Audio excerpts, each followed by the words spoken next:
বগুড়া জেলার শিবগঞ্জ উপজেলায় অবস্থিত মহাস্থানগড় বাংলাদেশের অন্যতম একটি প্রাচীন পর্যটন কেন্দ্র।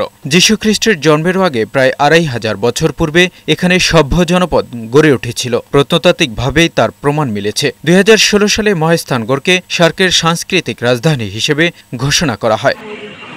এখানে রয়েছে বেহুলা লক্ষিন্দারের বাসরঘর, শিলাদেবার ঘাট, জিয়তকুণ্ড ও গোবিন্দ ভিটা, জাদুঘর সহ নানা পুরাকীর্তি। পরশুরামের দাপুটের রাজত্বের ধ্বংসাবশেষ নিদর্শন দেখতে এবং দরবেশ হযরত শাহ সুলতান মাহমুদ বলখির মাজার জিয়ারত করতে দেশের বিভিন্ন স্থান হতে বহু লোকজনের সমাগম ঘটে প্রতিদিন। বেসিক্যালি এসেছি ইতিহাসটা জানার জন্য। আমাদের যে প্রাচীন সভ্যতাগুলো আছে সেই সভ্যতা সম্পর্কে আমরা অনেক ধারণা পেয়ে থাকি। তবে পর্যটকদের আনন্দের পাশাপাশি রয়েছে নানান শঙ্কা। পর্যাপ্ত বসার স্থান, শৌচাগার কিংবা বাড়তি বিনোদনের জন্য নেই কোনো সরঞ্জাম। টিকিটের মূল্য নিয়েও রয়েছে অভিযোগ। পর্যটকদের নিরাপত্তায়ও ঘাটতি রয়েছে।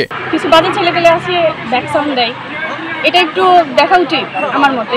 পর্যটকদের নিরাপত্তা জোরদার করা হয়েছে। কেউ কোনো সমস্যায় পড়লে তাৎক্ষণিক ব্যবস্থা গ্রহণ করা হয় বলে জানালেন প্রত্নতত্ত্ব অধিদপ্তরের এই কর্মকর্তা। দর্শনার্থীদের জন্য যথেষ্ট নিরাপত্তার ব্যবস্থা রাখি। আমাদের এখানে ২০ জন ব্যাটালিয়ন আনসার আছে, তারা তাদের দায়িত্ব পালন করতেছে। আমাদের নিজস্ব স্টাফ আছে, একদম ভোর ৬টা থেকে আবার ভোর ৬টা পর্যন্ত তারা ডিউটি করতেছে। তো আমরা আমাদের মতো করে দর্শনার্থীদের সেবা দেওয়ার চেষ্টা করছি। মহাস্থানগড়কে নিরাপদ বিনোদন কেন্দ্র হিসেবে গড়ে তুলতে প্রশাসন কার্যকর ভূমিকা রাখবে বলে আশা ভ্রমণ পিপাসুদের। এমজে জুয়েল, বৈশাখী সংবাদ।